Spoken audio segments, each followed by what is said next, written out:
É muito bom estar com vocês novamente. Hoje nós vamos começar a tratar um pouquinho sobre gestão de estoques e vamos falar um pouquinho de políticas de estoque, ok?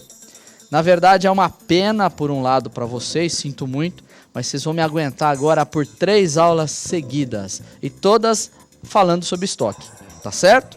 Então vamos ver os objetivos da teleaula de hoje? Apresentar as vantagens de adotar uma política de estoque e contextualizar a implantação de modelos dentro da logística para estabelecer políticas de estoque, ok?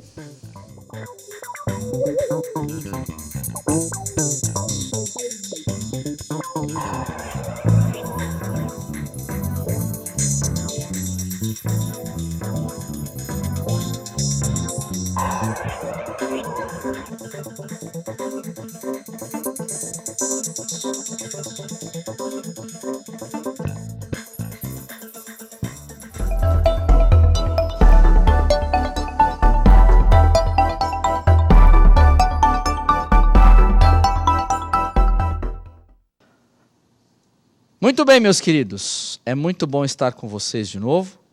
Vamos então agora começar olhando primeiro qual que é a nossa agenda de hoje. Vamos lá? Primeiro, entender aí os conceitos sobre necessidades de estoque, a importância dos estoques e o que são políticas de estoque, ou seja, os tipos inclusive de estoques que nós podemos ter. E aí, para começar, eu já vou colocar aqui a seguinte coisa para vocês. Olhem só o próximo slide aí. A pergunta é: todos se lembram desse conto aí da formiga e da cigarra, ou da cigarra e a formiga? Espero que sim, né? Aquele que a formiga estava trabalhando enquanto a cigarra na vida boa, e o que ela estava fazendo? Ela estava guardando alimentos aí para o inverno, tá certo? Um outro conto que tem aí importante, que eu estou mostrando para vocês, e aí eu tenho que ler porque eu não sei decor, infelizmente, mas assim, eles deverão recolher o que puderem nos anos bons que virão, e fazer estoques de trigo, que, sob o controle do faraó, serão armazenados nas cidades.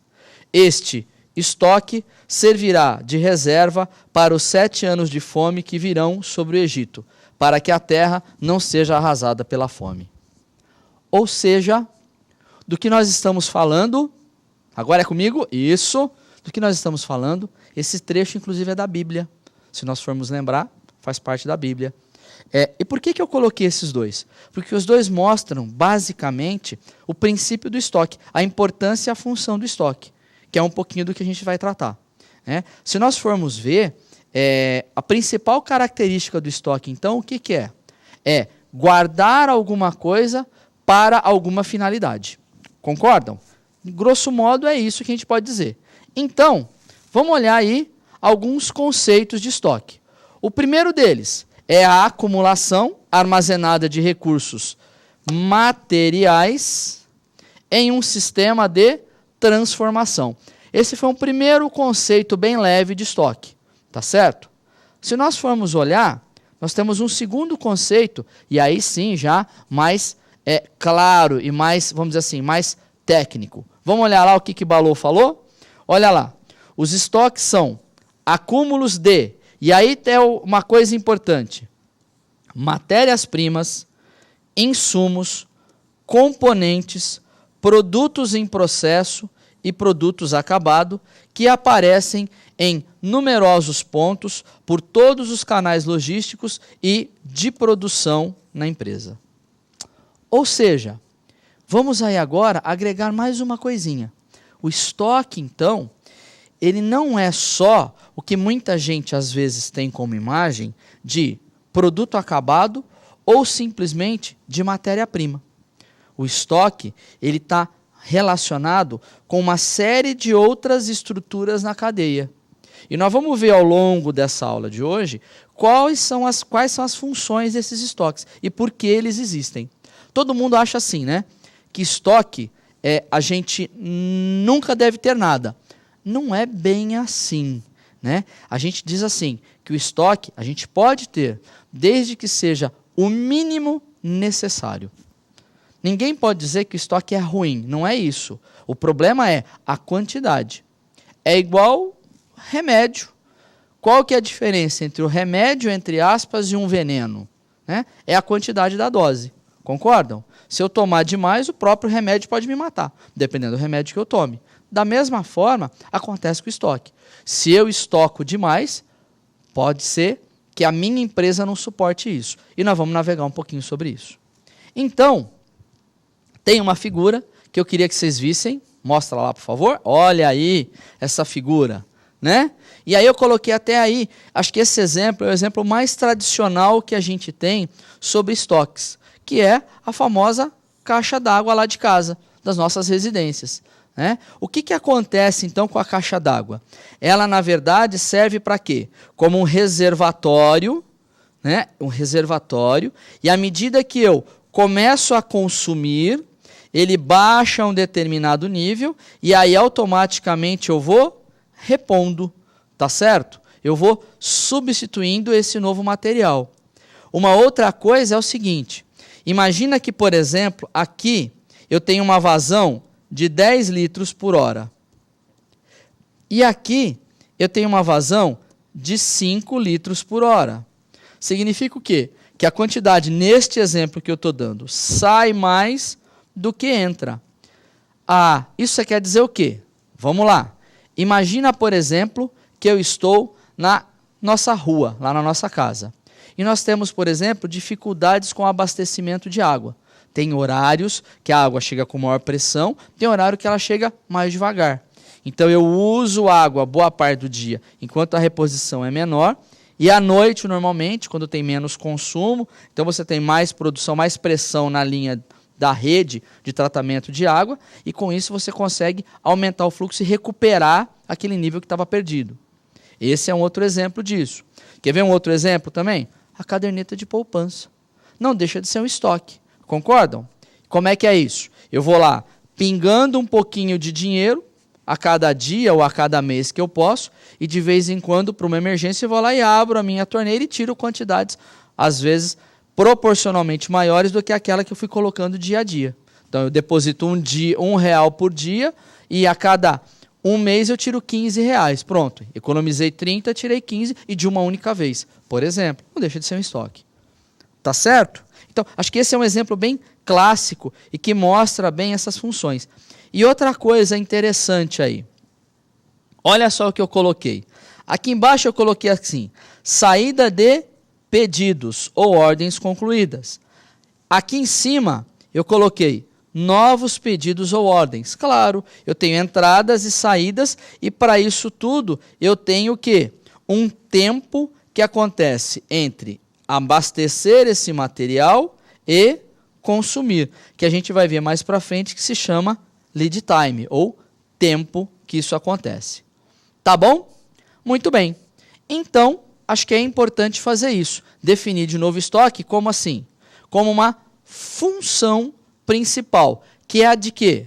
De proteção ou minimização devido à imprevisibilidade dos processos. Você quer dizer o seguinte, então, André, que, na verdade, o que acontece é que quando a gente não tem certeza ou que a gente não tem controle total de muitos processos dentro da empresa, a gente acaba criando um pouquinho mais de gordura para compensar isso? É isso que eu estou dizendo. Ah, mais um detalhe, hein? Não deixem de contribuir na aula, por favor. Vão mandando aí comentários, sugestões, tá ok? Perguntas, vão participar da aula, beleza? Então tá bom. Então olhem só, na verdade é isso. O estoque, ele é muito importante porque ele ajuda como colchão para minimizar esses processos imprevisíveis, dos acontecimentos inesperados muitas vezes. Por exemplo, olhem lá, falta de qualidade em processos internos ou externos. Como assim? Imaginem só que eu tenho um processo entre duas operações na minha fábrica, tá ok? Faz de conta que aqui eu tenho uma máquina que torneia peças e depois eu mando para uma segunda operação que é uma fresadora. Ou uma máquina aqui que corta material e a outra que faz o furo nesse material cortado. Tudo bem? Imagina que, por exemplo, essa máquina aqui que está nessa operação, ela acaba tendo muita variação de medida. E boa parte dessas peças que eu cortei, eu tenho que retrabalhar porque elas saem erradas. Saem com medidas fora do padrão que eu permito. Se isso acontece com muita frequência, o que eu tenho que ter aqui no meio? Uma maior quantidade, por quê? Porque parte daquilo que eu produzi vai acabar voltando para um retrabalho. E se eu tirasse uma daqui e já consumisse essa aqui, essa segunda operação iria ficar parada. Concordam? Ela ia parar porque não ia ter matéria-prima em transformação para ela dar continuidade. Outro exemplo é aquele do meu fornecedor. E que muitas vezes ele não é muito confiável, por exemplo.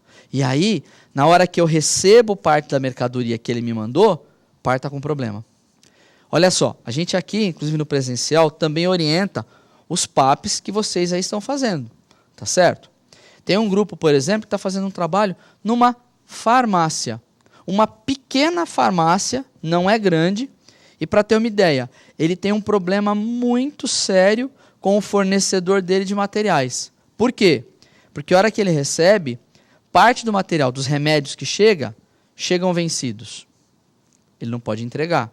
Então ele tem que devolver. Só que enquanto ele devolveu, se ele não tiver nada de estoque, ele deixou de fazer a venda, porque alguém pode passar lá e querer comprar aquele produto. Perceberam? Outros casos, a caixa, por exemplo, chega com produto danificado, a embalagem violada, rasgado, alguma coisa assim. Você na farmácia vai querer uma caixa violada? Você não vai. Ele também não. Então ele tem que devolver isso para o fornecedor dele. Então, por isso, ele tem alguns processos que ele tem que seguir para garantir um pouco isso. Nós vamos ver um pouquinho disso ao longo dessas 3 aulas seguidas que nós vamos tratar. Tá bom? Vamos lá. Outra coisa ainda é o seguinte. Níveis, então, elevados de estoque minimizam os problemas de urgência. Concordam com isso? É aquilo que eu acabei de falar. Se eu tenho uma quantidade de estoque, eu, consequentemente, amenizo as dificuldades que eu tenho. Concordam? Por outro lado, o que significa estoque alto? Significa o quê? Capital investido e que limita outras aplicações. É o famoso dilema do acionista. O que é esse dilema do acionista? Olha lá, imagina comigo, gente. Se eu, dono da empresa, tenho dinheiro, vocês acham que eu prefiro pegar esse meu dinheiro e colocar no banco para render juros, ou eu vou comprar matéria-prima para correr o risco de ficar no depósito, de estragar, de molhar, de danificar, de ser roubado? E além disso tudo, eu não estou ganhando nada com ela agora. Concordam comigo? Olha só uma coisa curiosa. Na época que eu era menino, não vou falar pequeno porque eu sou pequeno, né? Mas na época que eu era menino, eu lembro que meus pais conseguiram a prestação comprar um freezer. O freezer é um exemplo de estoque, de produto, equipamento para estoque. Porque na época a inflação, ela acontecia todo dia. Né? Não era como hoje, que você vai ter uma ideia disso a cada mês. A inflação era todo dia. Né? Quem tem um pouco mais experiente sabe disso que está aí com a gente. Né? Ela era muito mais rápida, ela era galopante. Eu diria assim, o que a gente tem de 6%, 7% ao ano, isso acontecia a cada semana às vezes. Né? Só para vocês terem uma ideia de como é que era o negócio. Então, muita gente comprava, por exemplo, carne, né, frutas que davam para ser congeladas, produtos que davam para ser congelados e colocavam no freezer, porque o freezer se pagava devido ao preço do produto que no dia seguinte já estava mais caro. Ok? Esse é um exemplo de equipamento para estoque que era muito usado. Mais um ponto então. Então, vamos colocar alguns argumentos do porquê que eu preciso de estoque. Alguns deles, por exemplo, quebras de máquinas. É o exemplo que eu acabei de dar agora há pouco. Outro, problemas de planejamento ou dificuldades de ter previsão e certeza daquilo que eu estou planejando. Se eu tenho dificuldade com isso, consequentemente, eu vou ter que ter um pouco mais de estoque. Outra, mudanças de mix. Se toda hora eu for mudar de produto, o que acontece na minha empresa? Vamos lá, olha só. Imaginem que vocês trabalhem fazendo tinta. Então você tem lá uma lata onde você mistura os produtos para fazer tinta. Tudo bem? Então a primeira tinta que você fez foi a tinta amarela. Tá ok? Logo no primeiro balde você fez uma tinta amarela. Se você fosse fazer outra tinta amarela, o que você faria? Nada, não é? Colocaria o material daquele balde nas latas e depois você faria o quê? Colocaria de novo os ingredientes e faria a nova tinta. Agora, se você fosse fazer uma tinta branca depois da amarela, o que você teria que fazer com o balde?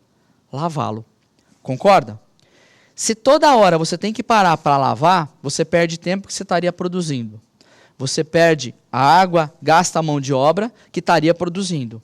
Então, o que muitas vezes você faz? Você faz uma quantidade um pouquinho maior para otimizar isso, para pagar esse tempo de troca de cores. E com isso você consegue baratear um pouco mais. Por quê? Porque você produz um pouco mais de material e com isso você ganha mais produtividade. Tá certo? Esse é um outro exemplo da mudança de mix. Ok? Vamos para o próximo.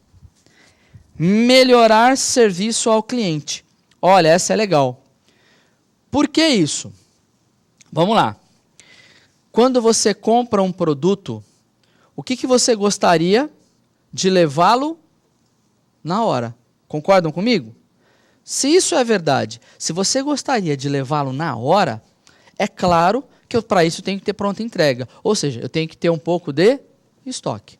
Ok? Então, se eu tenho estoque, eu melhoro a qualidade de serviço para o cliente. Ok? Mais um ponto. Variação de demanda. O que é isso? A gente chama de incertezas no mercado. Se o mercado varia muito, eu tento estocar um pouquinho para amenizar essas mudanças bruscas. De hora tem, hora falta. Hora tem, hora falta. Então, eu minimizo isso colocando um pouco de estoque. Outro. Fornecedores não confiáveis na entrega, por exemplo. Na qualidade, por exemplo. Isso é muito normal. Concordam? Se ele atrasa demais, eu aumento um pouquinho mais meu estoque e garanto assim o abastecimento. Ok? Mais um ponto. Condições socioeconômicas. Claro. À medida que eu tenho uma variação disso, vamos dar um exemplo. Amanhã vai aumentar a gasolina. Se você pudesse ir lá com um caminhão-pipa, comprava e deixava em casa. Não é verdade? Por quê? Porque você economizaria, pelo menos por um período maior, uma determinada despesa. Ok? Então, funções socioeconômicas podem influenciar. Outro ponto, olhem lá. Economias de escala, compras e transporte. Essa é bacana. Economia de escala é esse exemplo que eu acabei de dar, na mudança inclusive de mix. Eu consigo melhorar o mix fazendo isso. Outra que está lá relacionada é em compras. Por quê? Se eu for negociar quantidades maiores, provavelmente o preço melhora. Da mesma forma, vocês acham que o carteiro gostaria de passar na sua casa todo dia levando um envelope ou passar uma vez por semana e levar todos? Claro que ele preferia isso. Ele passa uma vez só. Ele economiza a viagem. Mesma coisa com o transporte. Ok? Mais um ponto aí, então. Proporcionar certo nível de segurança em ambientes incertos. É aquilo que nós acabamos de falar agora há pouco. Necessidade de continuidade operacional. Lembra? Uma máquina está trabalhando, se ela quebrar, a da frente ou a máquina seguinte não para. Continuidade operacional. Outra, incerteza da demanda futura. Será que amanhã vai aumentar o consumo de panetone? Se aumentar, eu vou perder venda. Concordam? Então, está respondido. Cumprimento de prazos de entrega. Ora, óbvio, né? Se eu tenho estoque, eu entrego mais rápido. Eu não corro tantos riscos em atrasar meu processo produtivo, por exemplo, não entregar. Ok?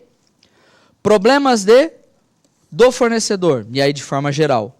E políticas de compra, fornecedores exclusivos. Opa, se eu tenho um fornecedor exclusivo, consequentemente, eu posso, talvez, dependendo do risco, ter que ter um estoque maior. Por quê? E se der um problema na empresa dele, ele pode parar a minha fábrica. Tá claro? Tá respondido? Bacana. Mais um ponto aí. Desconto por pedidos maiores. Lembra? E se eu comprar 10, será que isso é mais barato que um ou não? Não é? Outro. Garantia na produção no caso de greve de fornecedores. Coloquei esse exemplo aqui porque ele está ligado nas incertezas dos fornecedores. Ok? Poucos fornecedores também é um outro risco. Por quê? Porque eu posso ficar na mão de alguns deles e aí eu posso ter menor disponibilidade de produto. Claro? Se alguém não entender, manda pergunta, ok? Muito bem. Diante disso, então, nós temos também algumas razões para não ter estoques. Primeiro, são muito caros. Olha lá, gente. Imagina o seguinte, para eu ter estoque, eu tenho que ter um lugar para estocar. Concordam? Será que se você falar para o teu patrão que você gostaria de comprar um terreno do lado para fazer um galpão para estocar matéria-prima, você acha que ele vai ficar feliz? É capaz dele querer mandar a gente embora, não é? Da mesma forma que talvez fosse a reação diferente se você falasse assim, eu preciso de um prédio para ampliar a minha produção, porque eu quero comprar mais máquina para produzir. Opa, talvez até ele possa topar. Mas para fazer estoque, muitas vezes ninguém quer, porque é dinheiro parado, é área e tudo mais.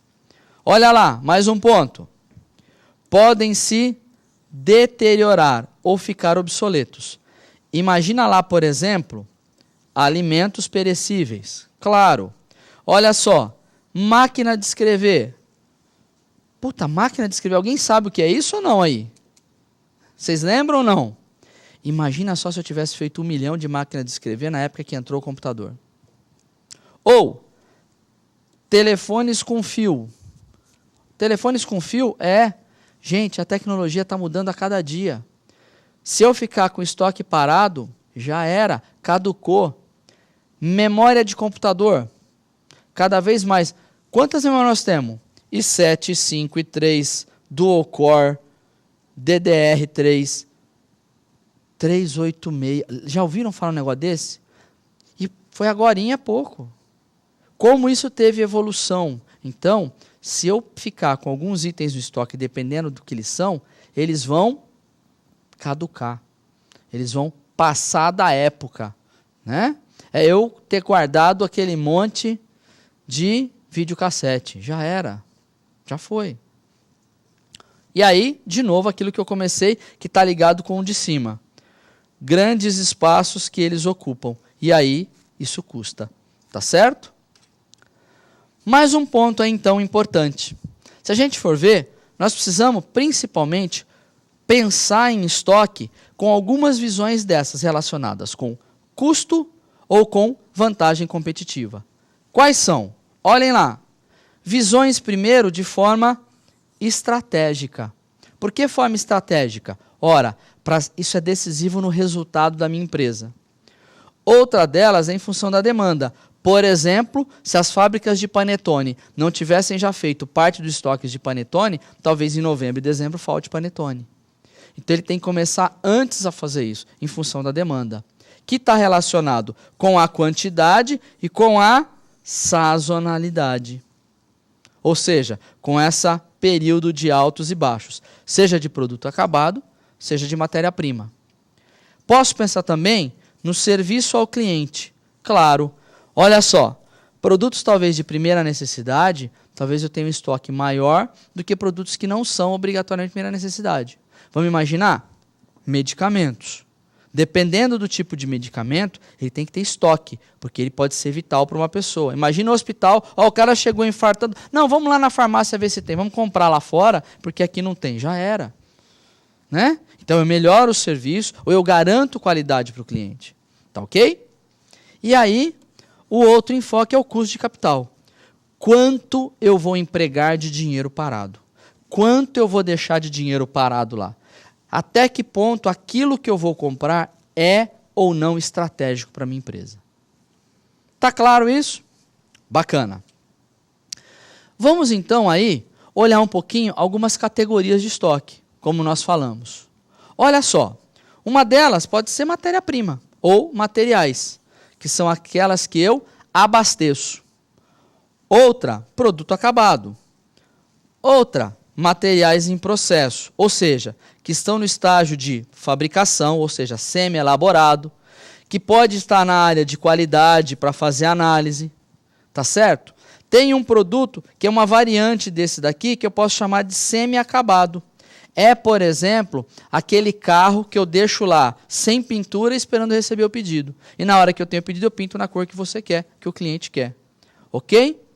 Tem um outro que é um chamado em consignação. E esse é muito usado para a área competitiva. E aí eu queria, inclusive, que depois, na hora que vocês estivessem para o intervalo, vocês pensassem, inclusive, um pouquinho nesse daqui, em consignação. Que é um produto meu, que eu coloquei lá no meu parceiro para ele utilizar. E à medida que ele vai utilizando, eu cobro dele e ele me paga. Tá ok? E aí, eu coloquei só de forma sistêmica para vocês entenderem. E eu não coloquei flechinha de propósito. Tá? Não tem flechinha daqui para cá, nada disso. Só para mostrar o seguinte, que teoricamente matéria-prima vai para processo, que de processo vai para produto acabado, que podem ir para depósitos finais ou CDs e tudo mais.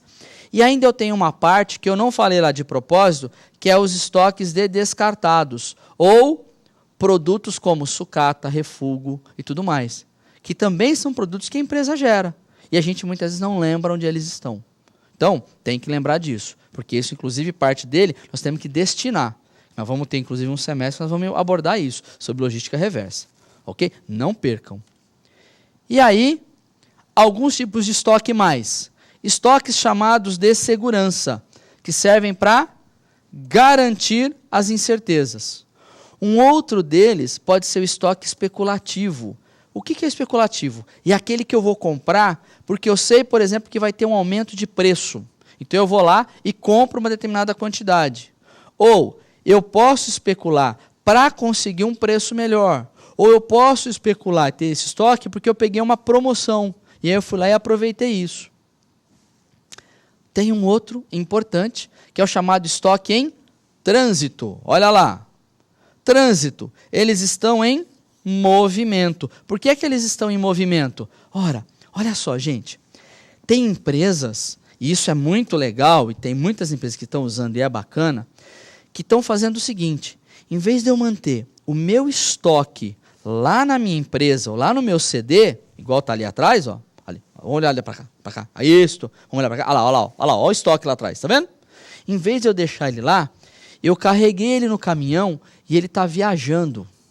Ele está indo lá para o meu cliente. E com isso, ele também não deixa de ser estoque meu. Ah, mas você faturou, mas ele não recebeu, então é meu ainda. Tá certo? Então esse estoque está viajando, está em movimento, está em trânsito. E alguns usam essa região para fazer o estoque dele. Ele não tem na empresa, tem na estrada. É muito comum. E aí, estoques de antecipação, ou seja, é aqueles que eu procuro manter uma demanda futura, eu estou prevendo isso. Eu quero evitar sobrecargas, já falei do panetone, não vou perder mais tempo, está aí escrito. E os estoques intermediários que nós falamos de novo, que é para diminuir a dependência. Perceberam? Essas são apenas classificações diferentes do mesmo estoque, que eu posso olhá-lo com tratativas diferentes, dar tratamentos diferentes para eles. Tá certo? Muito bem. Olhem lá. Volta aqui. Isto. Vamos tomar uma aguinha, 5 minutinhos. E aí eu deixei uma pergunta para vocês. O estoque afeta o nível de serviço aí na sua empresa? Ele impacta aí ou não? Como é que ele impacta? Discutam um pouquinho entre vocês. E aí, manda a resposta aqui para mim, alguns para a gente discutir. Beleza? Até daqui a pouco, 5 minutinhos. Já volto. Eu não te quereria, senão para não te ter. Eu não saberia nunca como ajeitar a minha alma, a levar o meu corpo a possuir o teu. Dentro de mim, mesmo ao pensar nessas coisas, tropeço em obstáculos que não vejo, enredo-me em teias que não sei o que são. Creia, a admiro tanto quanto posso. Nada mais tenho a dizer-lhe. Ia-me ser agradável que pensasse em mim, às vezes.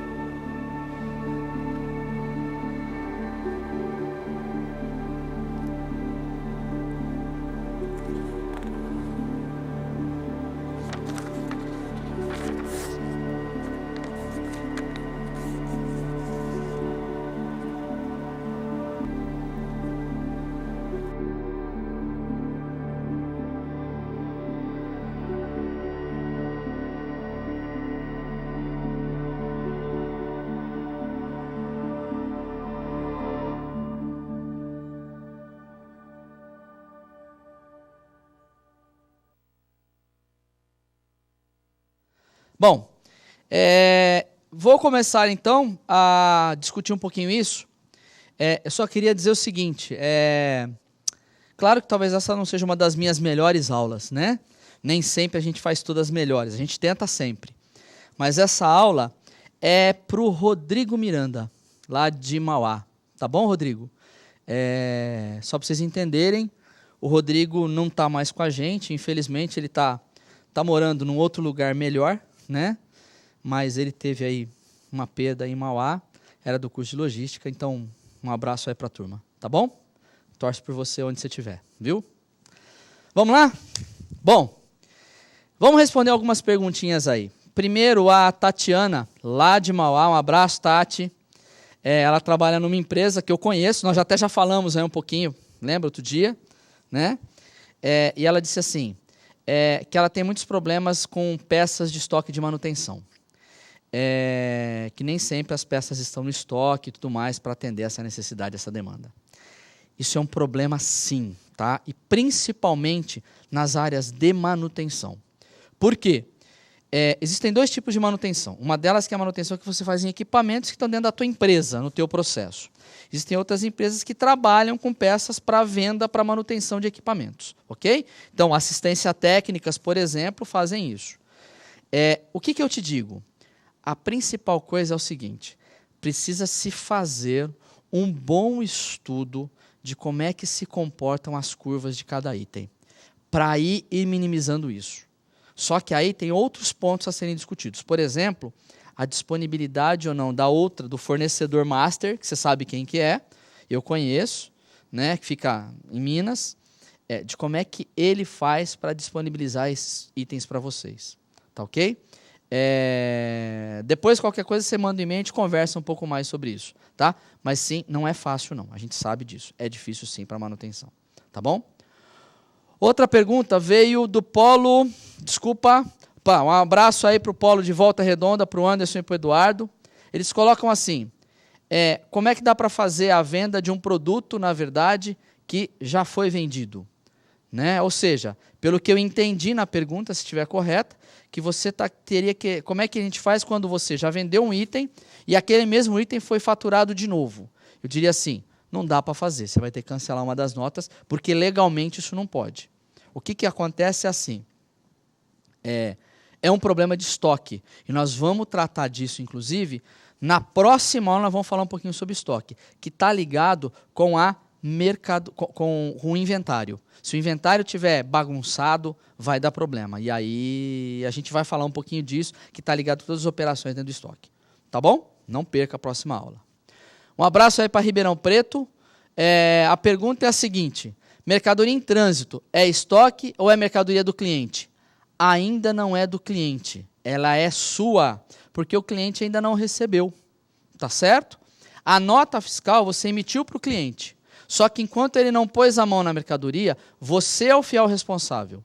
A não ser que eu, cliente, comprei a mercadoria, você fez a nota, eu fui até lá com o meu carro, eu digo cliente, mandou uma transportadora dele, o frete não é seu, é da transportadora dele, e esse cara que está levando. Aí sim, porque no momento em que ele assinou o canhoto, dizendo que pegou o produto, aí sim passa a ser dele.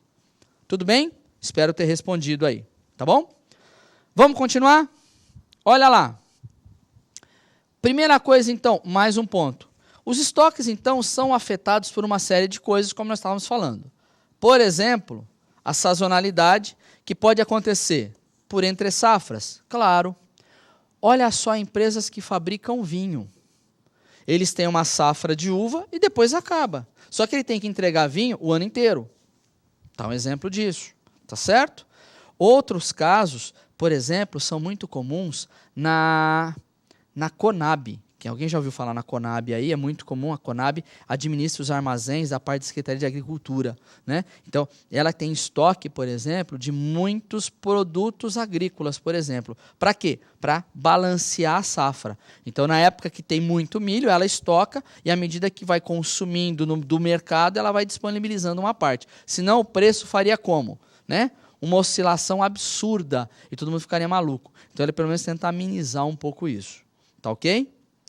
Outra coisa que está ligada com esses estoques que podem ser afetados são, olha lá, diversidade ou variedade de produtos. Claro, se eu tiver uma família muito grande de produtos, dá para ter um estoque de tudo em muita quantidade? Não. Então, por exemplo, lá naquela pergunta que veio lá de Mauá, quais são os itens que eu mais consumo? Esses eu talvez tenha que ter um estoque com giro maior, com maior quantidade para abastecer mais rápido isso. Aqueles que eu consumo menos ou raramente, às vezes eu nem vou ter no estoque e eu faço sob encomenda. Por quê? Porque não dá para manter tudo dependendo do que é. Imagina lá, por exemplo, a Embraer, que tem que ter... tem o Polo de São José, um abraço aí para o Polo. A Embraer, por exemplo, já pensou se ela tiver estoque de tudo, inclusive de uma turbina inteira de avião? Não dá. O cara vai ficar maluco. Né? Um avião tem mais de 10 mil itens, muito mais de 10 mil itens. Tá certo? Então não dá certo. Tá ok? Outra coisa que afeta o estoque, olha lá, tamanhos de lote. Claro. Imagina lá, por exemplo, que você chega lá na papelaria para comprar uma caneta e o cara fala assim, não, eu só vendo a caixa fechada, não vendo caneta individual. Você vai ficar com caneta pro resto da vida quase. Tá certo? Então não adianta. Então, dependendo do tamanho do lote, ele também impacta no meu processo de estocagem. Né? Eu só vendo assim ou assado. Não dá, eu só vendo uma determinada quantidade muito grande ou muito pequena. E aí? Quando é muito pequena, eu ouso. Quando é muito grande, não dá para fazer o intermediário. Como é que eu faço? Como é que eu sincronizo isso? Outra coisa que afeta o estoque. Olha lá. Prazo de validade. Claro. Por isso que, por exemplo, a Danone, no Norte e Nordeste, abriu empresas lá para produzirem naquela região. Porque senão, eles já chegariam lá vencidos. Ou praticamente na data de vencer. Por isso que, dependendo do produto, quanto mais perecível, mais perto do polo consumidor ele tem que estar. Tá claro? Ciclo de produção. Afeta o estoque. Lembra, o que é o ciclo de produção? É o tempo em que eu demoro do começo até o final do item estar pronto. Né? Se eu tenho um ciclo muito grande, o que acontece? Eu tenho um monte de estoques em cada uma das etapas de produção. E isso afeta no meu estoque. Da mesma forma que o estoque em trânsito que a gente comentou. Claro, quanto mais longe e maior é a frequência que eu tenho de transporte, maior é o estoque em trânsito. Perfeito? Muito bem. Vamos lá então, olha só aquele exemplo que eu acabei de falar agora. Olha lá. Armazéns são mantidos por órgãos públicos com o objetivo de regularizar abastecimentos, de forma a controlar os preços ou conter taxas financeiras. E aí eu coloquei lei da oferta e da procura. Claro, é isso que esses armazéns normalmente fazem, que o governo normalmente faz. Quando ele vê que tem uma demanda muito grande, um consumo muito grande no mercado, ou seja, a procura está muito grande e a oferta está pequena, o preço começa a disparar. Se o preço dispara, gera o quê? Inflação. Se isso acontece, é ruim para o resultado econômico do governo. Então, o que ele faz? Ele tem parte dos estoques reguladores de alguns produtos que ele tenta colocar no mercado. Para quê? Para amenizar essa variação. Claro que ele tenta levar isso de forma mais controlada possível. Né? Eu digo possível porque a gente não consegue fazer tudo o que a gente quer. Mas eles tentam fazer da forma mais controlada possível. Ok? Muito bem. Olha lá. Uma empresa pretende colocar uma campanha publicitária. O que acontece com o consumo? E o que acontece com os estoques?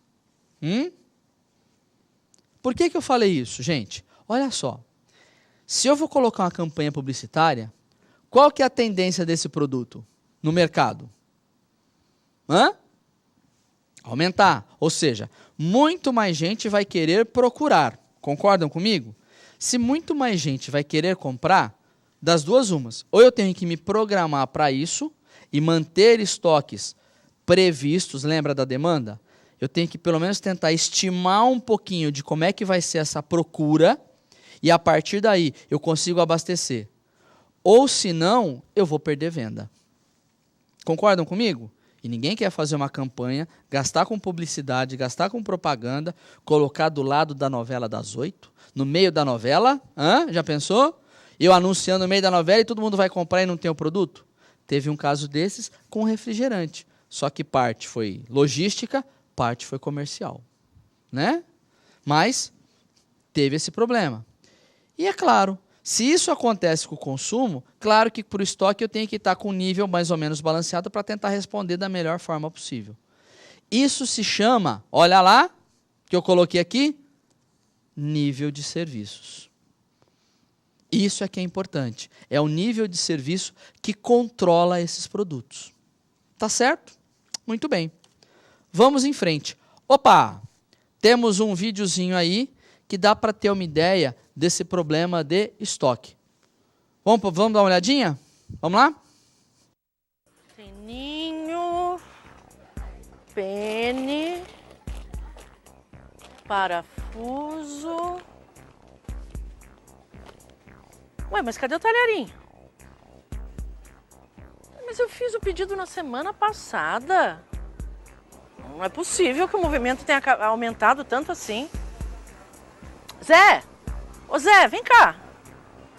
Zé, não tem mais talharinho? Mas eu fiz o pedido na sexta. Não sei, não faço Será que já ideia. acabou? Não faço ideia. Não. Ô André. Oi? André, por que você não repôs o talharinho, hein? Acho que acabou. Tem certeza, André? Certeza eu não tenho não, mas... Sei, certeza você não tem, né? Vamos lá no depósito pra ver. Tá bom. Os três juntos, Dona Eli, seu José e o André, foram para o estoque. Veja como o ambiente é escuro, com muitas caixas desmontadas atrapalhando as prateleiras. Mas tem alguma coisa errada, viu? Se não foi roubo... Peraí, Dona Eli, pelo amor de Deus, viu? Eu já nem mexo muito aí por conta dessas coisas. Tudo que eu pego aqui vai lá pra glândula. Gôndola. Gôndola. Ô, José, tá bom. Tô entendendo. Eu fiz o pedido de costume. E essa semana nem foi semana de pagamento, nem nada, viu? André, aquele pacote ali, hein? O que é? Pega lá pra mim, André. Aquele pacote ali. Não é que é o macarrão? Não acredito, André. A gôndola vazia e o pacote aqui fora do lugar? Ô, Dona Eli, vai. Pega logo. Pega o pacote e vai fazer a reposição lá, menino. Como que é o nome mesmo? Gôndola. Gôndola. Vai, lá. Gôndola. Gôndola. Isso. Rápido, André. Gondolar. Ainda bem que tinha macarrão, né?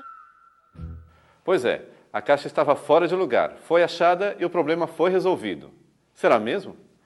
Dona Eli e seu Zé não avaliaram qual foi o impacto que o período de vazio na seção do produto causou. São os prejuízos ocultos, que causam a perda da venda quando o consumidor não acha o produto e vai embora, ou pior, vai para a concorrência buscar o que faltou. Ou ainda, desiste das compras em sua loja porque, além do macarrão, faltaram outros itens. A isso se dá o nome de ruptura de gôndola, ou seja, ter o produto no estoque enquanto o consumidor o procura na gôndola. Com a falta de planejamento e organização do depósito, se perde uma venda. Viram só, gente? Nós pegamos um exemplo simples aí, inclusive no planejamento semanal, tem uma série desses vídeos aí para vocês darem uma olhadinha, né? Mas isso mostra um exemplo de um problema que teve por uma falta de controle do estoque, mas que mostrou um pouquinho a necessidade de suprimento.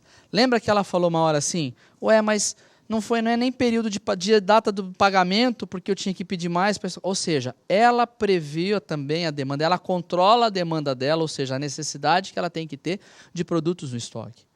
Tá certo? Esse é um exemplo muito claro disso. Tá ok? E aí, por isso que é importante. Eu vou fazer um comentário, um abraço aí para Ribeirão Preto, para o Clécio, né? O Clécio está dizendo, né, que na empresa dele ele trabalha com uma parte de estocagem de açúcar e álcool e que o preço depende muito do mercado, podendo assim ter lucro ou prejuízo nessa época. É isso mesmo, obrigado aí pela contribuição. Por isso que a gente, inclusive, acaba colocando os fóruns, para que vocês troquem essas experiências entre vocês. Muito bacana, valeu, Célio, né, perdão. Valeu, foi muito legal isso. E assim, Clécio, perdão, tá? Muito legal isso. E o que é legal é mostrar que, no caso, por exemplo, de usina de álcool, é muito comum. Você tem a safra da cana-de-açúcar. E só para vocês terem uma ideia, gente, existem empresas, junto com a Embrapa, que fazem trabalhos para desenvolver canas de açúcar, porque a cana-de-açúcar normal produz por um determinado período, certo? Intervalo. Tem um monte de estudo para ter uma cana precoce, ou seja, que produz mais cedo, e uma cana que seja mais tardia, que atrase o período de produção. Por quê? Para que você aproveite mais um período da cana, para manter a usina trabalhando mais tempo. Porque é um problema para a usina também. Né? Ela faz tudo de uma vez. E depois, o que ela faz com o funcionário? Como é que ela age? Então, tudo isso é um problema complexo e que o estoque influencia. Tá ok? Só para você ter ideia do nível do negócio. Muito bem. Vou só passar, então, que eu tinha colocado lá no comecinho, e eu vou dar agora um conceito para vocês. Olhem lá comigo, acompanhem. O que é lead time? Nós vamos ver isso graficamente, mas eu queria já falar aqui da parte teórica dele para vocês verem. É um tempo entre a decisão que eu tomo de compra e a real liberação para a inclusão no estoque, ou seja, a entrega dele, seja no meu estoque, seja no processo produtivo. Depende do momento em que eu fiz esse pedido. Tá certo? Isso é o lead time, ou seja, é o tempo em que eu pedi até a hora que o produto chegou. Tudo bem? Já já nós vamos entender um pouquinho do uso desse lead time. E aí, a gente então planeja e controla esse estoque. Como é que então a gente faz isso? E por que a gente faz isso? Olha lá. Estoques são custosos. Claro, cada vez eu quero menos estoque. Por quê? Porque eles utilizam dinheiro. Estoques são arriscados. Por quê? Porque ele pode estragar, ele pode ficar obsoleto, caducar, ocupar espaço. Então, cada vez mais eu tenho que diminuir o estoque. Porém, se eu aumento esse estoque, eu também consigo maior segurança nos ambientes que têm muitas incertezas. E eu, assim, posso melhorar o quê? A minha garantia para os processos que eu não tenho controle. Então, é muito comum vocês perceberem isso. Eu sou consultor, né? Como eu já falei, vocês sabem disso. Eu vejo muitas empresas. E assim, às vezes você entra na empresa, só de você olhar o nível de estoque, e por isso que tem uma parte do portfólio que é uma visita, quando você olha o nível de estoque do cara, você já começa a ter uma ideia do tipo do negócio dele, se é um negócio estratégico ou não fazer isso, ou como é que é a organização dele. Porque se ele não tem muita organização, o controle nos processos, o estoque dele tende a ser maior. Tá certo? Empresas bem estruturadas normalmente reduzem cada vez mais os estoques. Alguns dos trabalhos que a gente faz, por exemplo, é com o chamado Lean Manufacturing.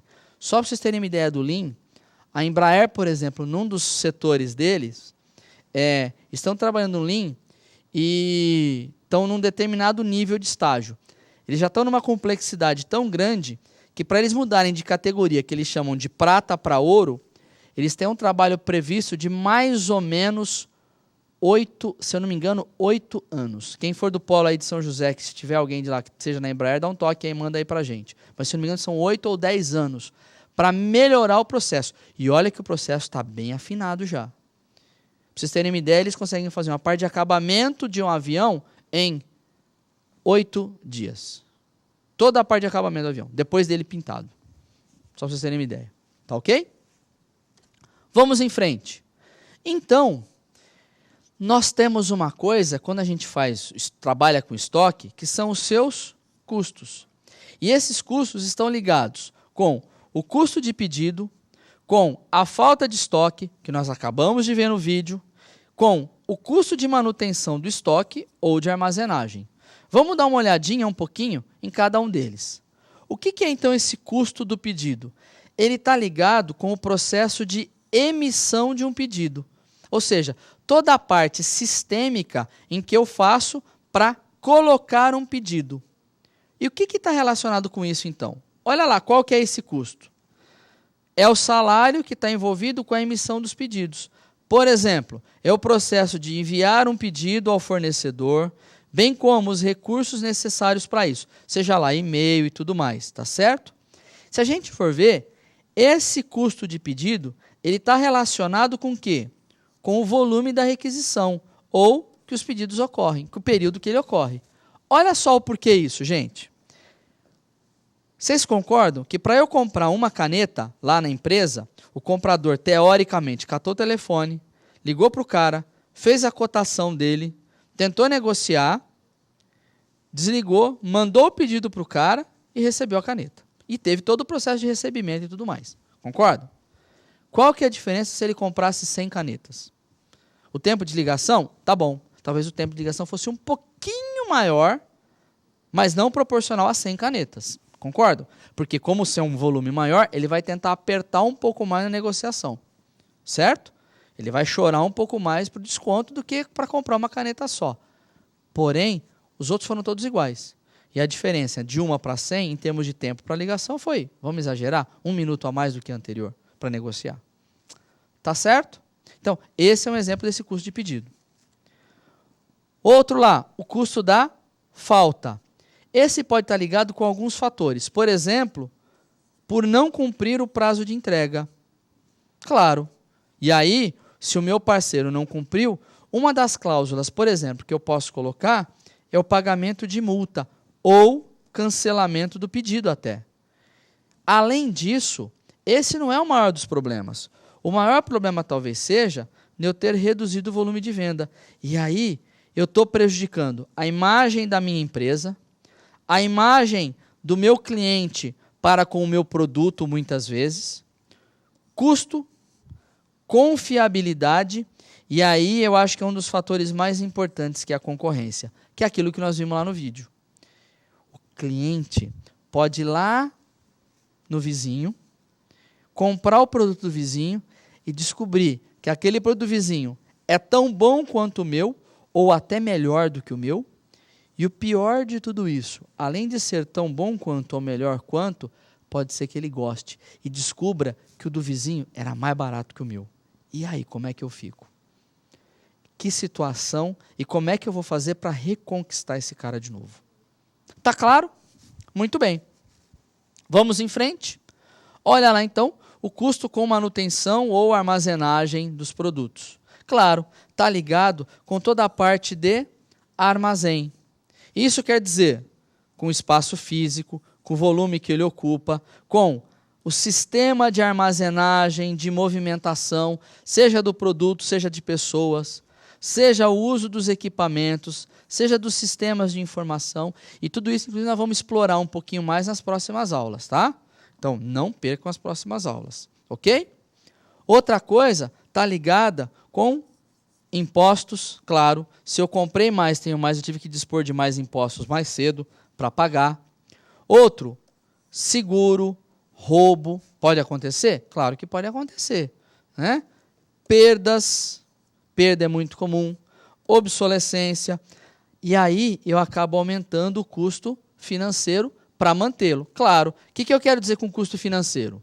Em vez de eu pegar o dinheiro e aplicar no banco para render juros, eu peguei o dinheiro e apliquei em matéria-prima, que está lá parada no meu estoque, ou produto acabado, que está lá parada no meu estoque, e que eu não consigo repassar aumento de preço todo dia.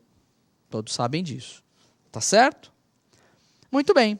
Custo financeiro, então, é importante definir, que é aquele custo do dinheiro parado, que está ligado, então, com essa taxa de juros que eu acabei de falar, que ou investimento, né, sobre o capital parado no estoque.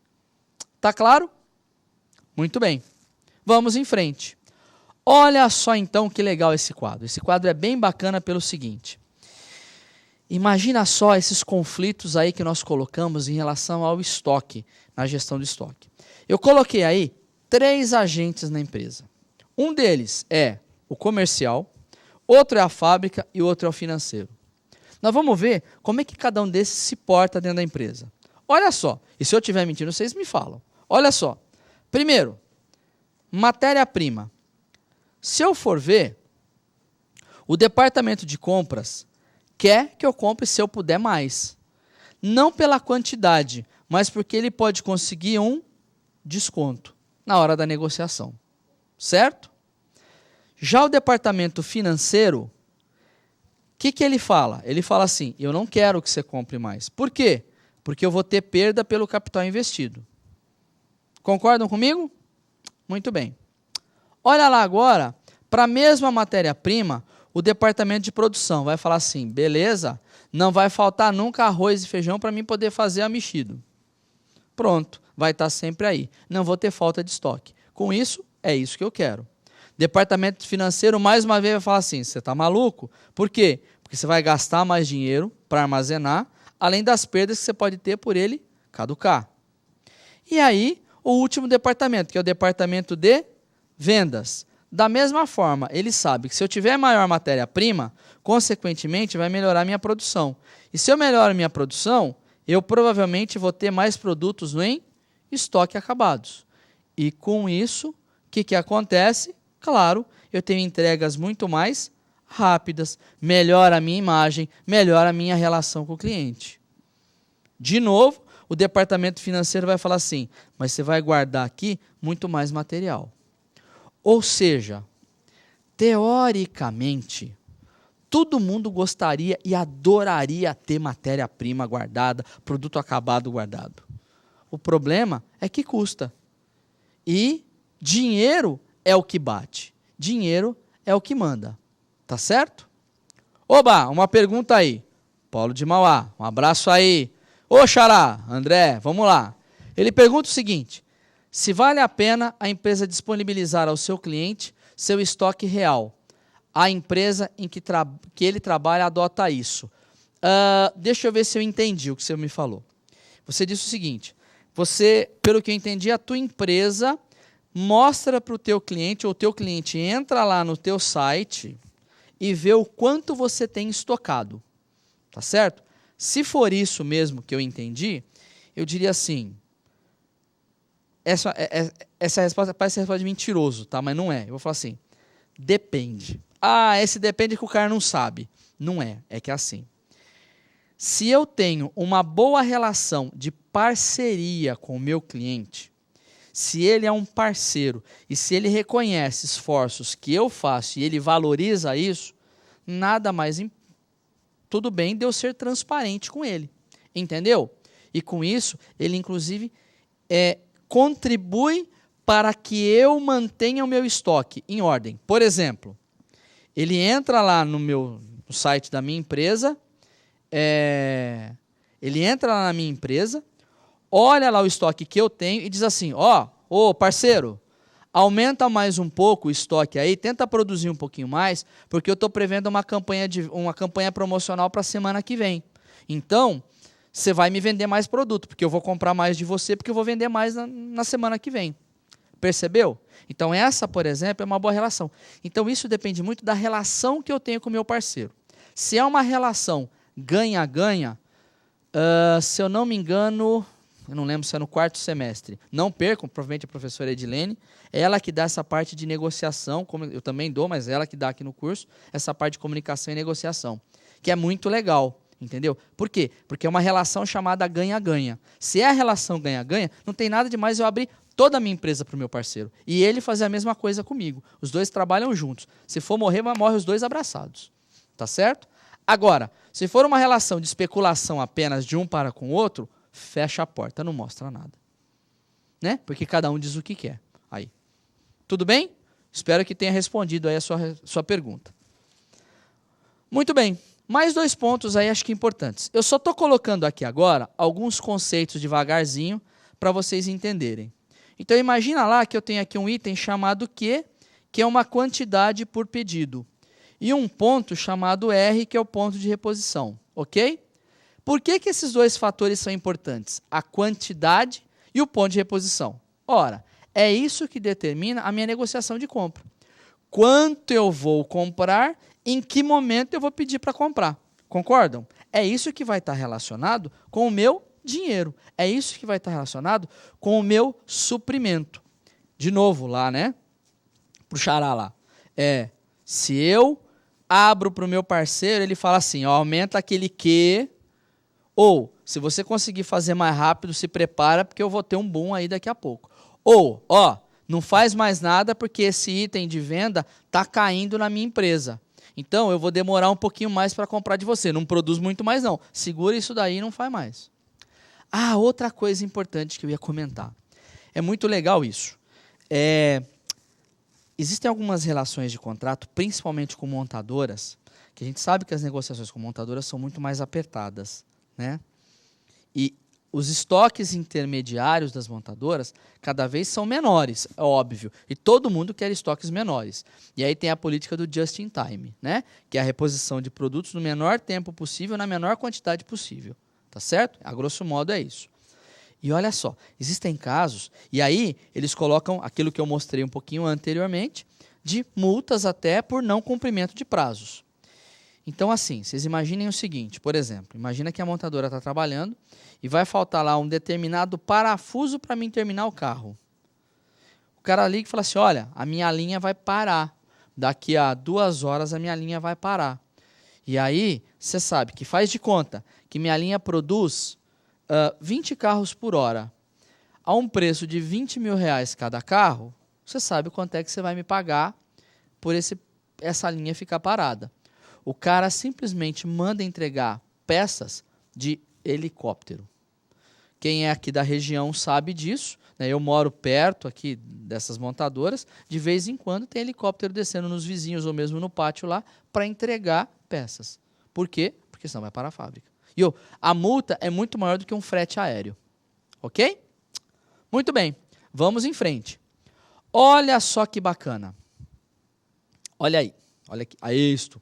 Isso aqui, gente, nós vamos inclusive discutir na próxima aula, tá? Eu vou retomar inclusive a próxima aula a partir desse gráfico. Mas é importante entender o seguinte, olha só. Eu coloquei aqui quantidade de pedidos, estão vendo? E coloquei aqui o custo de manter o estoque. Claro, quanto mais estoque eu tenho, mais o custo para mantê-lo aumenta. Concordam? Da mesma forma que quanto mais eu peço, mais barato fica o custo do meu pedido. Tá certo?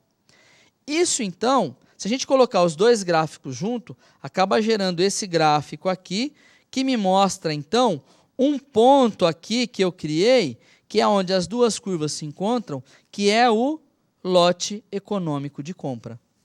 Então, a gente tem como calcular isso em função do entendimento da curva. Nós, inclusive, vamos fazer um exercício depois sobre ele, tá bom?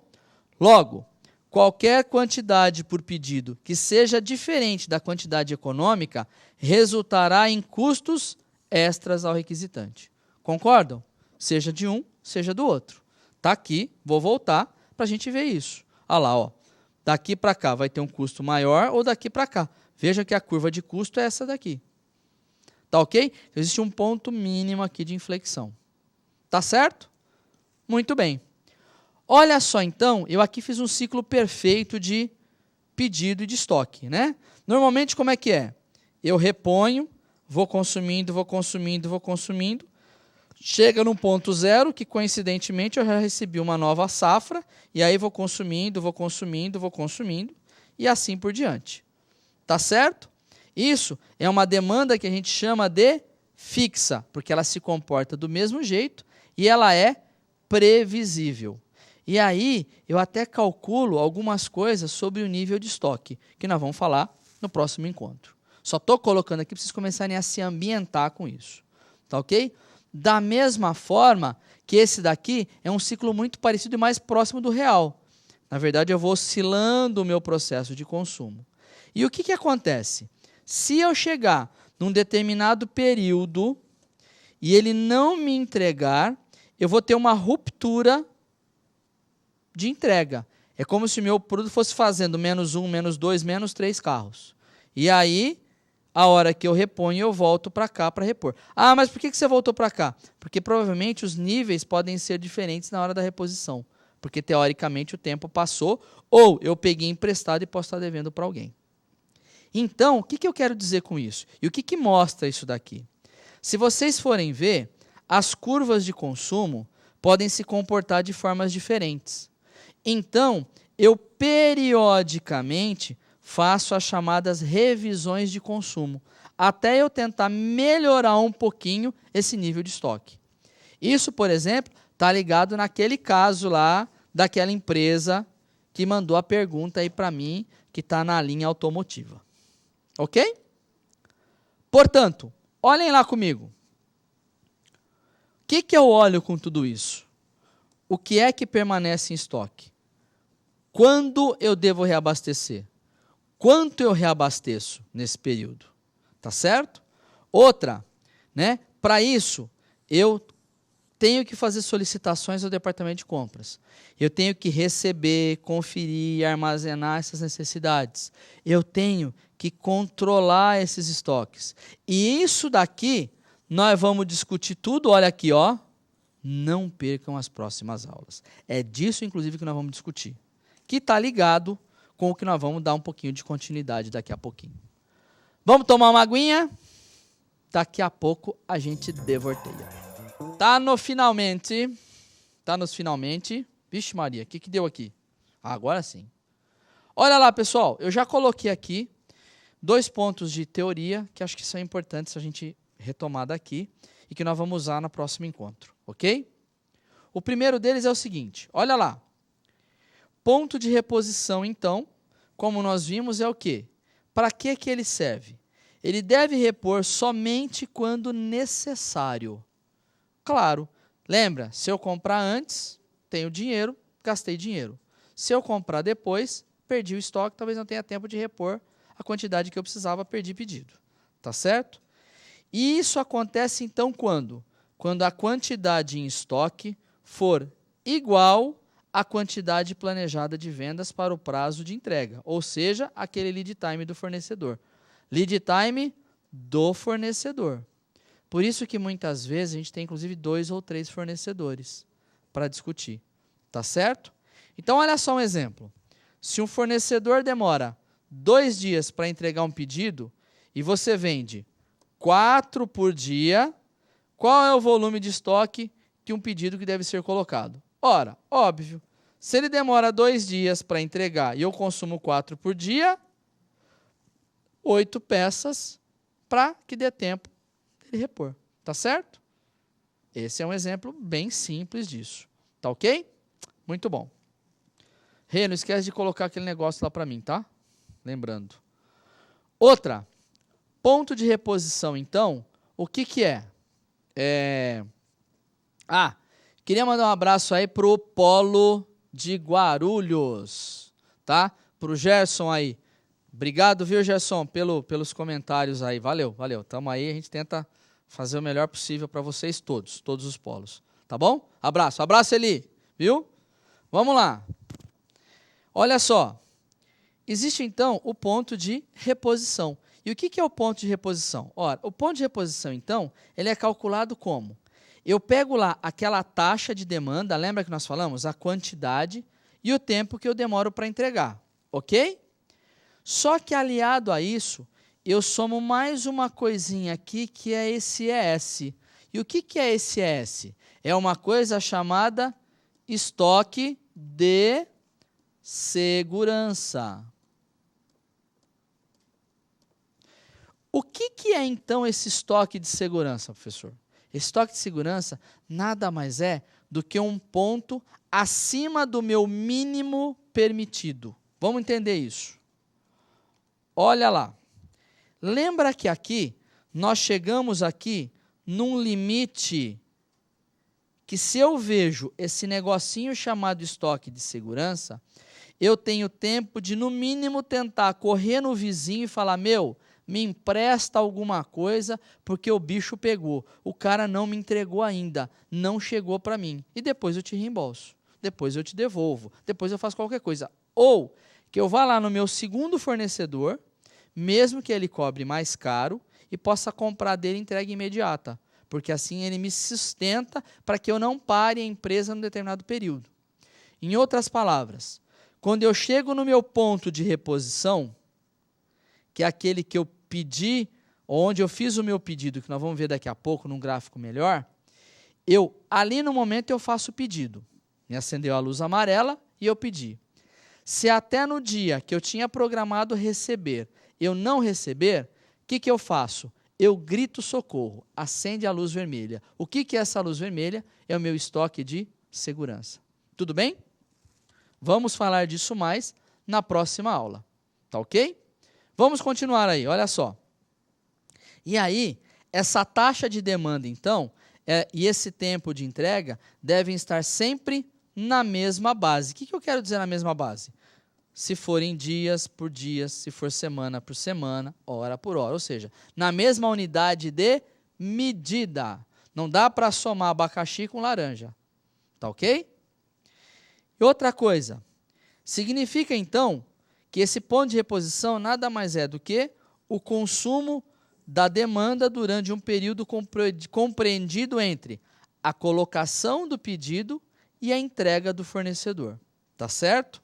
Logo, o ponto de pedido será sempre em volume, ou seja, em quantidades, unidades de medida consumíveis. Tá ok?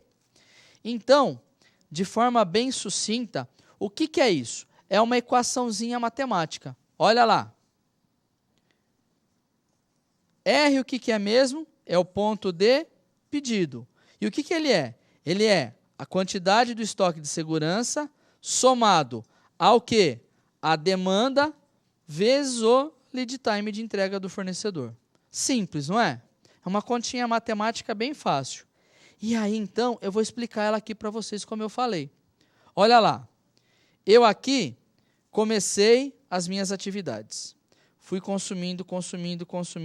Chegou num determinado ponto que eu disse assim, opa, talvez esteja na hora de eu pedir.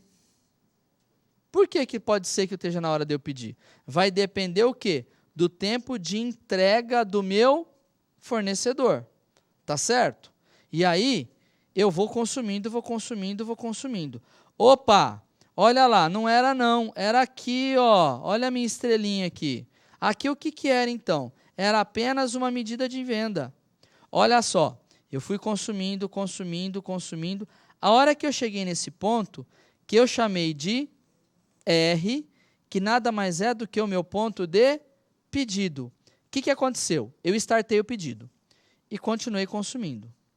A hora que chegou aqui no meu limite, o que ele fez? Me repôs, me trouxe a entrega. Tá certo? Portanto, eu defini qual que era o meu ponto de pedido e a minha quantidade a pedir, que foi essa que me entregou aqui. Mas como é que ela funciona? Né? Olha lá. Eu vou deixar esse exercício aqui, não se assustem. Esse exercício que está aí é apenas para que vocês comecem a olhar durante essa semana, porque nós vamos resolvê-lo na semana que vem. Eu já deixei aqui propositadamente. Como é que ele funciona? Ele funciona usando isso que está aqui e isso que está aqui. Então, vocês vão usar isso aqui para fazer o cálculo, tá bom? Então, quem quiser tentar em casa, ótimo, porque a gente já vem com um pré-entendimento. Por isso que eu deixei aqui. Eu quero que vocês olhem isso aqui na casa de vocês. Tá certo?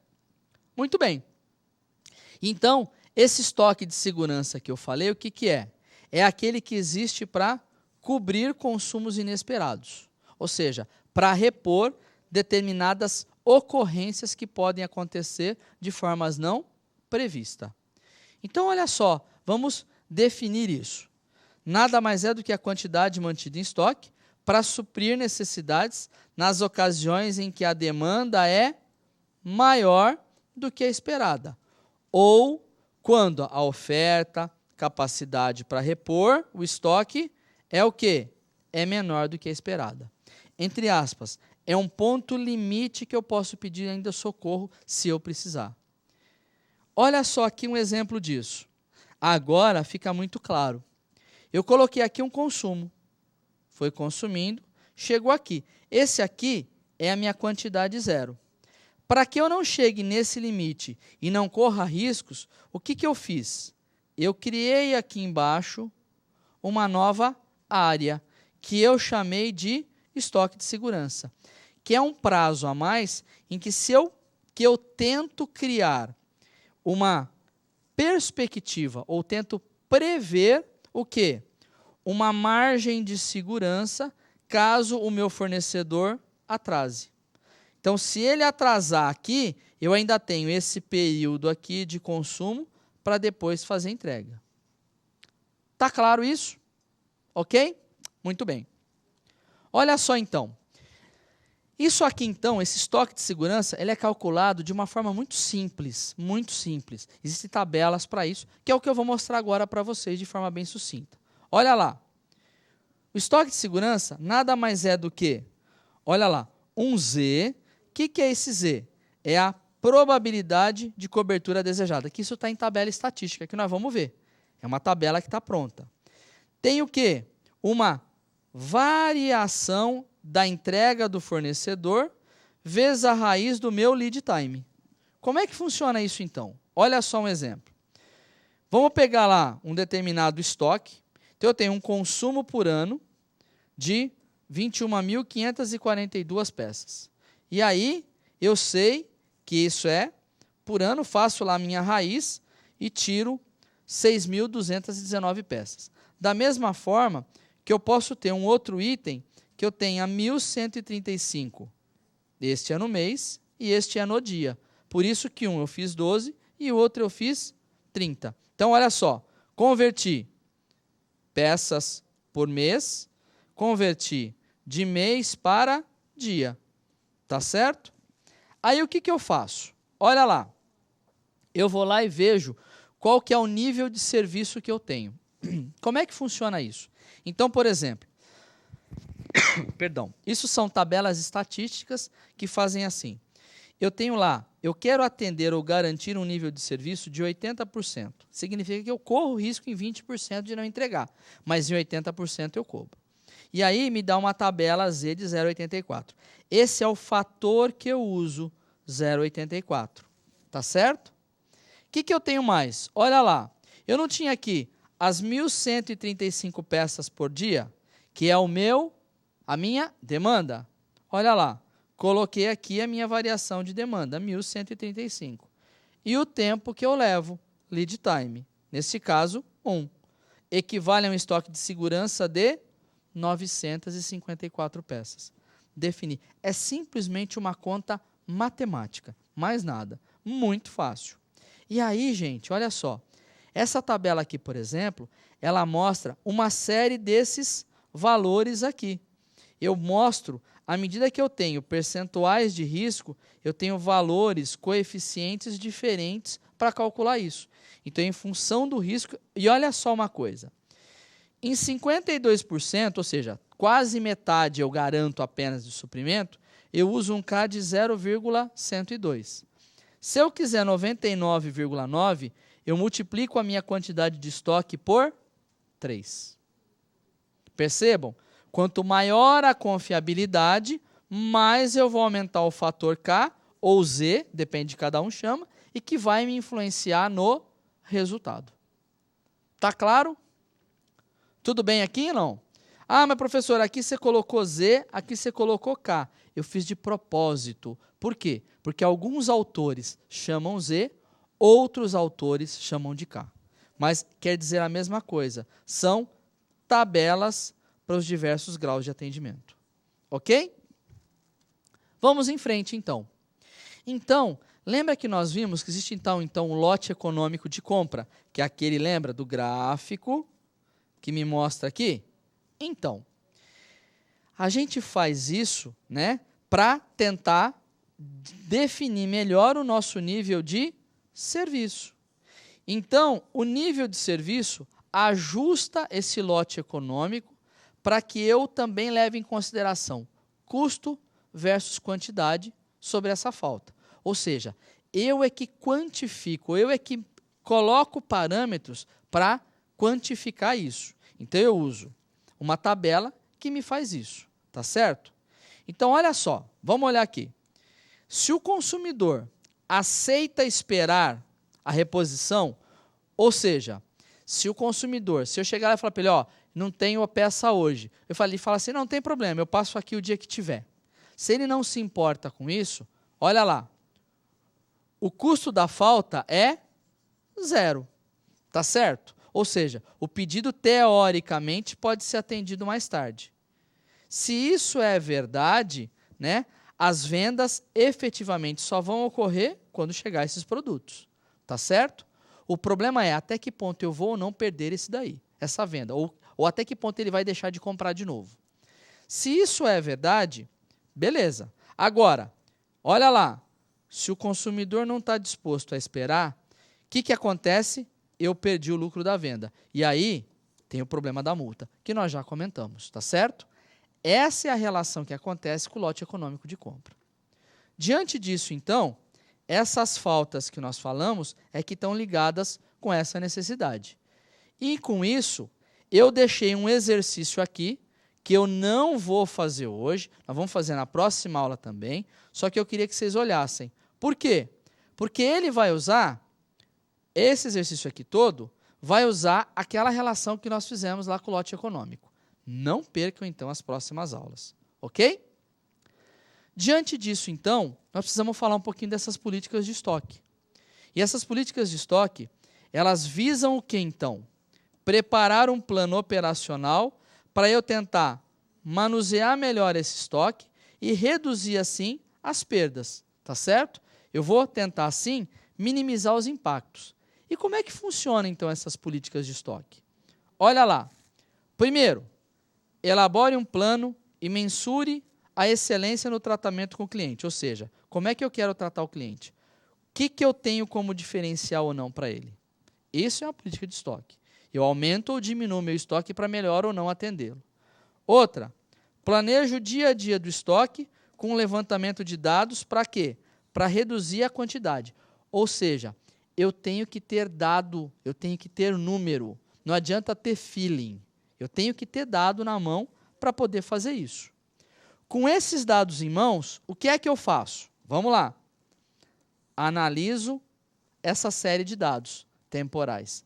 E aí faço uma coisa chamada cálculo do giro de estoque, que nós vamos ver na nossa terceira teleaula, na sequência dessa. Ok? Não percam. Diante disso, então, algumas perguntas devem ser respondidas. Por exemplo, quanto de dinheiro eu vou investir no estoque? Em função dessa visão do meu parceiro, do meu cliente. Quanto tempo e quando o estoque deve estar disponível para o meu cliente? Ou para o meu consumo, para melhorar a entrega do meu produto? Quanto vai ser esse custo do estoque? Qual é a função que rege o consumo de estoque e de vendas? Ou seja, como é que se comporta a curva de venda e a curva de consumo dos meus produtos? Esses são dados que estão relacionados diretamente nessa política. E aí, eu preciso lembrar sempre dessa relação. Lucro sobre o capital. É isso que me mostra a rentabilidade da política. Quanto eu vou ter de lucro se eu aumentar o meu estoque? Ou seja, quanto eu vou alavancar mais de venda perante aquilo que eu vou investir? Isso é que vai me dizer a minha política de estoque. Porque se eu não ganhar dinheiro com ela, para que eu vou ter? Tá certo? Muito bem. Mais um ponto importante aí. Desculpem de novo. Algumas coisas são importantes aí nessa administração, então. Por exemplo, quanto tempo esse item pode ficar no estoque? Isso está ligado na política. De quanto em quanto tempo eu devo solicitar esse ressuprimento? Por exemplo, será que mensalmente é aquilo que a gente precisa ter de dado para prever a nossa sazonalidade? Será que eu posso pedir mensalmente um produto? Ou será que eu tenho que controlar ele semanalmente? Vou perguntar de novo. Tem item que eu devo controlar, talvez, uma vez por mês. Mas tem item que talvez eu tenha que olhar até todo dia. Como é que se faz isso? Isso se faz com o que a gente vai ver na nossa próxima aula. Já está lá prontinha, já está no forno. Tá certo? É ela que ajuda nessa política de estoque que nós estamos vendo. É ela que ajuda a olhar isso daqui e falar, esse item você olha mais, esse item você olha menos. Não percam. Só para ter uma dica, chama curva ABC. Outra, vamos lá. Quais são os procedimentos de receber, de armazenar os nossos produtos? Como é que eu faço isso? Porque isso está ligado diretamente no resultado.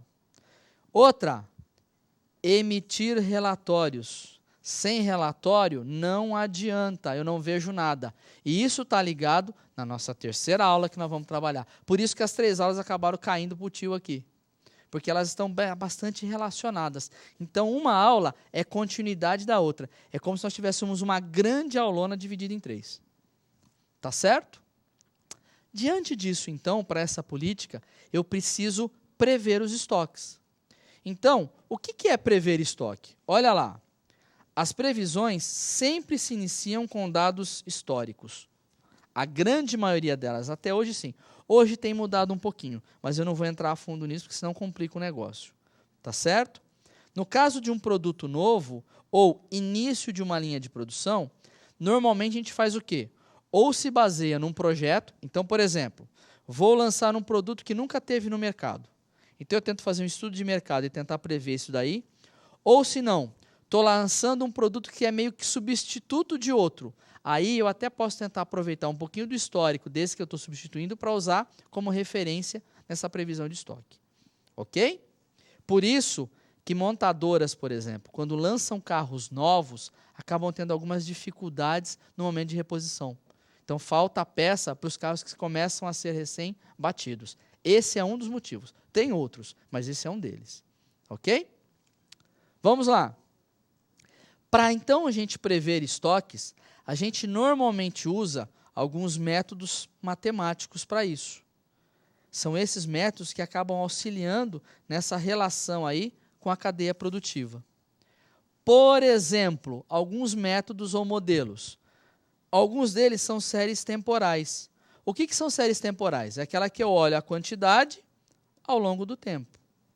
Outra é a regressão linear simples, é uma equação matemática, tá? Outra são regressões lineares múltiplas, são funções matemáticas que a gente pode utilizar. Ou mesmo uma média móvel, são regras que a gente pode utilizar para prever estoque. Nessa previsão, então, a gente deve levar em consideração dados qualitativos, ou seja, que estão ligados também com a opinião de vendedores. Outros exemplos são cenários econômicos, são opiniões de gerentes, de vendas, de produção e tudo mais. Ou seja, quando eu estou prevendo estoque, eu vou lá, por exemplo, e olho e falo assim, puxa, a economia está crescendo. Se a economia está crescendo, a tendência do meu produto vender mais assim, assim, assado. Por exemplo. Outra, eu chego lá para o vendedor, por exemplo, que tem experiência, e falo, olha, como é que a gente deve fazer? Você acha que deve aumentar, não deve aumentar? Como é que está se comportando a sua região? E assim por diante. Existem várias formas de a gente juntar isso. Existe um modelo só? Não. Existem vários modelos diferentes que a gente pode usar. O que é importante de tudo isso? Está aqui, ó. Olha lá. A boa administração do estoque é de vital importância na saúde financeira da empresa. Por quê? Porque boa parte do capital da empresa está nos materiais envolvidos, seja na produção, que eu coloquei aí, seja no estoque. Tá certo? É isso que impacta no resultado. Eles é que estão ligados, muitas vezes, com 50% do teu capital. Dependendo do produto, gente, dependendo do processo, isso equivale a, normalmente nas empresas, matéria-prima equivale de 40% a 50%. Depende muito, claro, de cada processo, de cada produto que a gente está fazendo. Mas isso tudo está relacionado com esse negócio. Tá certo? É isso. Espero que vocês tenham gostado da nossa teleaula. Na próxima aula a gente vai continuar com esse ponto. Nós vamos retomar a partir, lembra, daqueles cálculos de estoque. Por isso, não deixem de ver aquelas duas equações que estão lá. Tá bom? Boa semana para vocês.